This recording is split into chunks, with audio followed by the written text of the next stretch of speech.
If you're a fan of softball, then you are going to love the Fastpitch TV show sponsored by Easton Sports. Now the man that knows more about softball than anyone on the planet, your host, Gary Leland.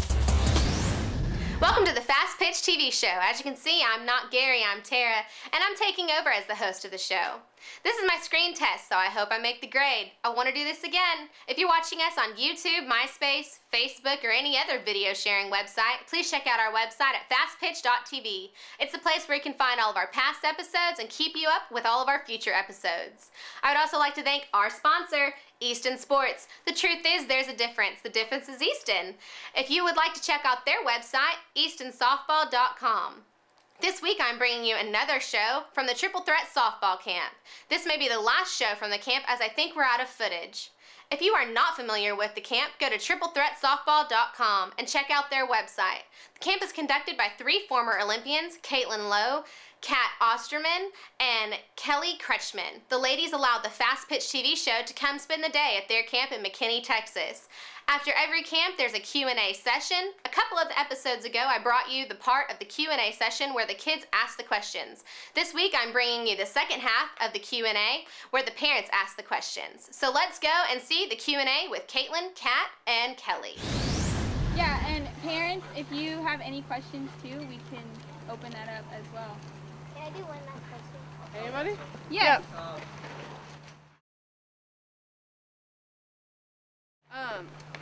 You know, if you got to set your goals and how high you want to go. But if you're going to set them really high, you need to put in the work to get to that point. None of us got here by chance. I will say I can speak on by myself. I was in the driveway with my dad 5 to 6 times a week during season, 3 to 4 times a week during the off season. And I can honestly say, you can ask him, there were very few times where he had to tell me I had to pitch. I wanted to pitch, I loved pitching, it's what I really wanted to do. Once I set my sights on college, I was going to do everything I could to make sure I got to college and could play. So you guys have to understand it. You're not going to get there by chance. A scholarship's not going to fall in your lap.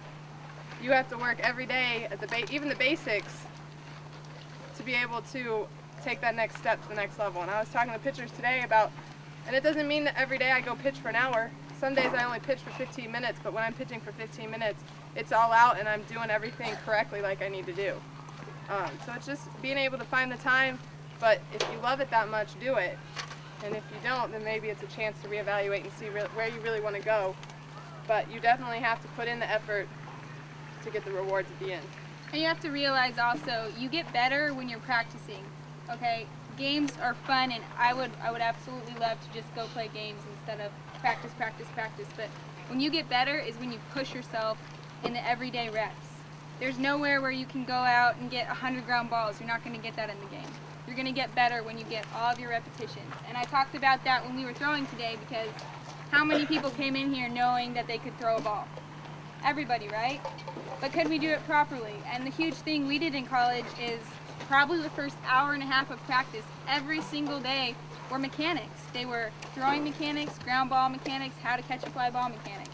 Okay, and that's at one of the top levels. At USA, we did the same thing. So you have to realize it's not just because you're younger that you have to practice these things. It's every single day, because if you do it every day, it becomes natural. Okay? Anybody else? That's a great question. Yes. Really, I have a routine every day. If we're talking about games, I have to go through the same routine. So I warm up the same every day, I hit the same way every day, I field the same way every day, so that when I get into a game, everything slows down and everything feels normal, it feels great, the ball looks this big and everything feels great. But if you get into a situation where you're not trying in practice, then you get to a game and it feels really fast.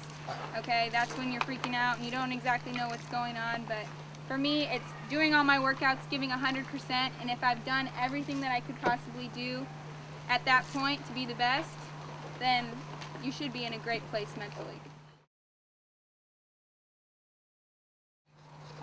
2.5 to 6 seconds. Who wants to see Caitlin run? No.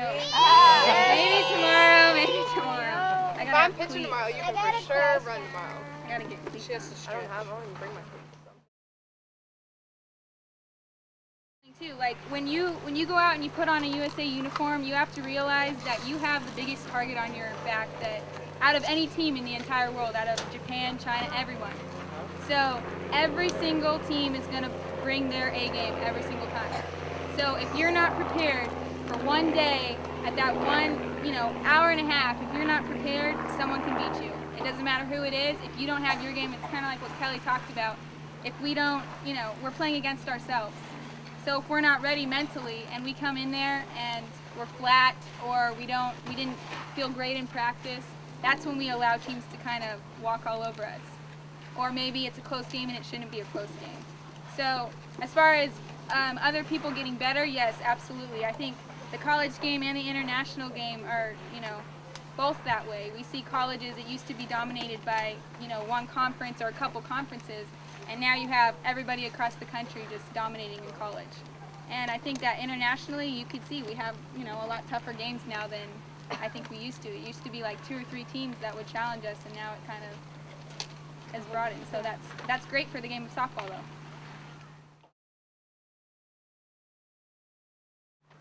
To be honest, I didn't really know that, sorry, the sun's in my face, about college softball until I think I was a junior in high school. I played every other sport, so like Cat, I loved basketball. I wanted to play basketball in college, and I also played soccer. I mean, I was fortunate to be talented in all of them, so I saw the College World Series. I think Arizona lost to Fresno.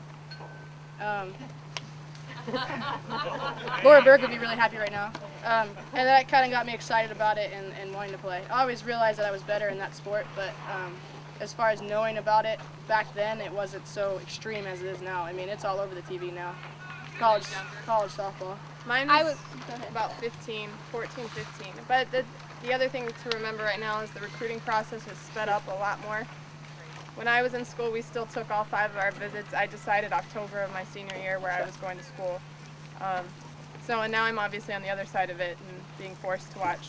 There's like 10-year-olds committing now. Yeah, so. I'm being forced to watch 12, 13-year-olds sometimes that your body's going to change a huge amount from 13 to by the time you're going to college. So, take a grain of salt with the fact that I decided at 14, 15 that I was going to play softball in college versus basketball or whatever else I was doing. Yeah, I was like 10 or 11, but that's also because kind of what they're saying, like it was available to me on TV at that point. But nowadays, I mean, I'd probably be 6 or 7 saying I want to be, I want to be those people. So I saw Arizona win when I was watching twice. So, but that's neither here nor there. So.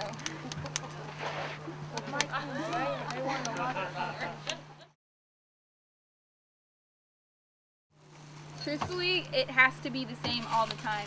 And that goes back to like playing ourselves. We really have to play ourselves every day. So if we cheat ourselves and say, oh, we're playing Joe Schmo College, we don't know that, they could come out and just kick our butts. So we have to be able to, Kat knows exactly what she has to do to be at her A game. I know exactly what I have to do. Kelly knows exactly what she has to do. So as long as we take care of ourselves, then we're fine. The harder it gets or when it gets hard is on the tour when we have so many games. So it's harder to challenge ourselves, but that's kind of when, it kicks in and says, what are we doing this for? We're doing it for the Olympics. I think the other thing is we know where we have to be. So there's times where if you were watching on tour, it may look like a great game. But I probably, if you would have asked me, told you I threw a C- game, maybe a B- game. Like I didn't throw very well, but it looked like it. But I knew that leaving. I didn't leave saying, oh, I did fine. I only gave up 1 hit and struck out 12. If I wasn't throwing the way I needed to be, I knew. So I think once you get to a certain level, you know where you have to be in order to compete at your highest level. And we know that. And I think as a team, the other thing, the way we could, I don't want to say look past, but play at a higher level than what our competition was, Coach Candrea challenged us every day to play the perfect game. Did that mean, nobody got a hit or nobody, got on base? No. But he wanted us to be able to go out and play and make all the right decisions and make all the right plays and play the perfect game, which is almost impossible, but because that was our challenge, was this perfect game, that's like almost unattainable that we wanted to play to that level. I mean, I think the biggest thing for me is, one, I had a father who, when I threw it right down the middle in the driveway, told me, oh, that was just a home run. So I think I gave up more home runs in the driveway than I knew about. But there's always a point of after working on things in practice where I was throwing innings or to certain hitters or just having to make a certain pitch, you know, and he would say full count, you know, the whole full count, 2 outs, bases loaded, don't walk this person type situation. And, you know, do I always throw a rise ball right down the middle so it's strike 3? No, but if I threw a good one that he knew someone would swing at, probably he'd give it to me. But putting myself in that kind of situation in the driveway or on the field, just in your practice setting, is kind of a way to already be prepared for those game situations. I do the same thing with my pitchers at DePaul. We throw mock innings, and I don't let them get away with throwing right down the middle. You know, if they throw down the middle, okay, well, we just gave up a bomb, next hitter, let's move on. Or if we throw a really good pitch that breaks, yeah, sometimes I'll give it to them, sometimes I won't, because you have to learn how to bounce back from those kind of things. But just having that mentality, you have to make sure you can focus in, even though it's practice, okay, let's imagine a hitter and let's really go at it. I want to thank the 3 ladies for letting us bring you the Q&A. As I have said earlier, it's a great camp and worth every penny, according to Gary. I hope you enjoyed today's show, and if you have any comments or questions, please send them to fastpitchtv@gmail.com. Don't forget to check out our website at fastpitch.tv. Become a fan of the show at facebook.com/fastpitchtv. Follow us on Twitter at twitter.com/fastpitchtv. Now it's time to say goodbye. Let's end it with a word from our sponsor, Easton Sports, and thanks for watching. This bat's great pop, nice in the zone, feels good on the hands. The sweet spot is pretty nice. It's not as small as some other bats. Even if you don't hit it exactly on it, the ball still travels as far as it's supposed to.